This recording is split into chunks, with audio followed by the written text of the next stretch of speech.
Metro రెండో దశ DPR సిద్ధమైంది. Nagole Shamshabad airport corridor, Rayadurgam, Kokapet, Neopolis, MGBS, Chandrayangutta, Miyapur, అలాగే Patancheru, LB Nagar, Hayath Nagar, RGIA, fourth city metro పనులకు డిపిఆర్ రెడీ అయింది.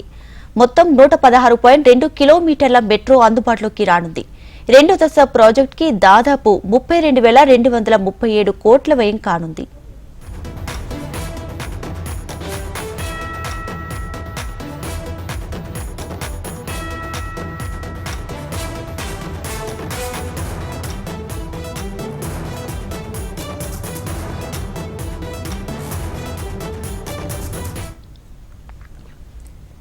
మెట్రో రెండో దశ డిపిఆర్ సిద్ధమైంది. Nagole Shamshabad airport corridor, Rayadurgam, Kokapet, Neopolis, అలాగే MGBS, Chandrayangutta, Miyapur, Patancheru, LB Nagar, Hayath Nagar, RGIA, fourth city metro పనులకు డిపిఆర్ రెడీ అయింది. మొత్తంగా 116.2 కిలోమీటర్ల మెట్రో అందుబాటులోకి రానుంది. రెండో దశ ప్రాజెక్టుకి దాదాపు 32,237 కోట్ల వ్యయం కానుంది.